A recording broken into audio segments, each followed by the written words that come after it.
I was sitting in a room with a man worth $100 million when he asked me one question that made me realize I was destined to stay broke. I didn't have the answer. I used to think that successful people just worked harder. I thought they were born with a different gear or a secret playbook that the rest of us couldn't access.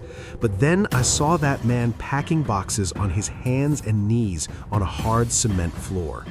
Therefore, I realized success isn't about the work, it is about the story you tell yourself while you are doing it. Most of you are trapped in a traditional arc that was designed for 2-hour movies and 300-page books. It is too slow, it is outdated, it is the food pyramid of the mind. You are trying to apply a 1950s narrative to a 24-hour hustle. Today, I'm going to show you the modern arc, used by the top 1% to hijack attention, rewrite their reality, and dominate their field. I have analyzed 78 of the most successful people on the planet. I have seen how they use predictive processing to stay ahead and why they never jumble their words. This isn't just theory, this is the framework that generates billions of views and trillions of dollars. The first thing you have to understand is that the traditional story arc is completely wrong for the world we live in now. We were taught in school that you start with background, build some rising action, hit a climax, and then find a resolution. But in an era of time compression, that structure is a death sentence. If you start your day or your project at 0 intensity, 80% of your opportunities will bounce before you even get interesting. Our brains have sped up. We are no longer a captive audience sitting around a fire listening to a drunk uncle. We have infinite options. As a high performer, you have to start at 70% intensity.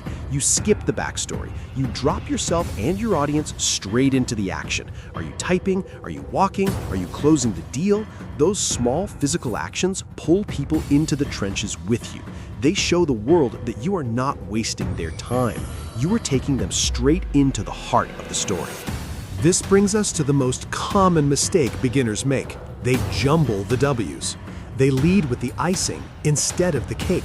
They tell you it was a cold night in December or they were at a conference in Miami before they tell you why any of it matters.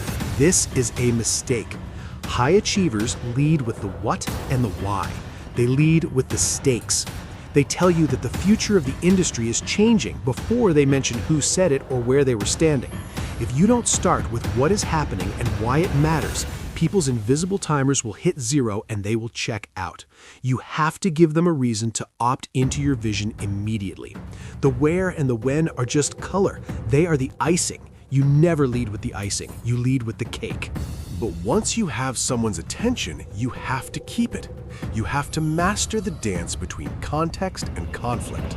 Success is not a straight line of achievements. If your story is just a list of things that happened, it isn't a story. It is surveillance footage. It is boring. It is monotonous. To keep the brain engaged, you must use the but and therefore rule. Most people live their lives in an and-then loop. I went to the gym, and then I went to work, and then I had a meeting. That is a stuck record. The ear demands variety. High performers frame their lives through conflict and consequence. I wanted to launch the product, but the server crashed. Therefore, I had to rebuild the architecture overnight. This creates open loops in the brain. It creates unbearable tension. It forces you to find a solution. Conflict is the lifeblood of progress. The second the conflict is over, the story's over. To really win, you need a villain. Every blockbuster success story needs a mega mean mouse. It doesn't have to be a person. It can be a concept. It can be the corporate grind, the comfort trap, or a generic system that is destroying your productivity. You need to identify what is sabotaging your success and paint it as the enemy. This contrast makes it easier to build your own movement. You use frames like, they do this, but we do that. When you find that villain, people stop seeing a vague annoyance. They see a real enemy they are battling. It gives them something to root for. It creates a blockbuster mindset where the distance between the hero and the villain creates the energy needed for a massive breakthrough. And while you were fighting that battle, you have to stop achievement dumping. This is when you share your wins and your highlights, but leave out the messy human part. People cannot connect with your success. They connect with your struggle. They fall in love with the hero because of what they had to go through to win.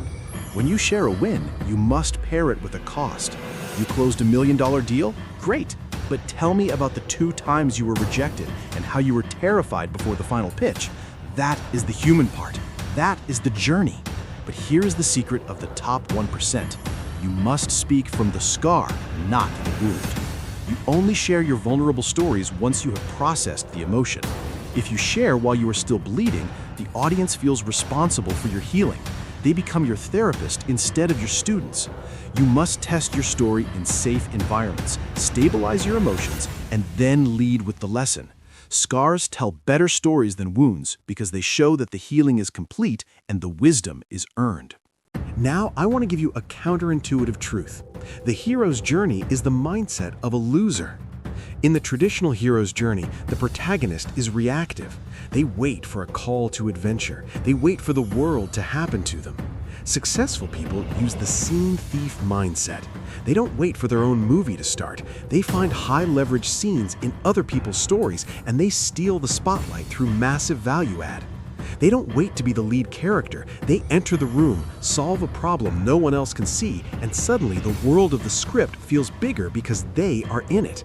They use word pictures to make their vision concrete. They don't talk about abstract goals like video marketing or lead collection. They talk about chicken.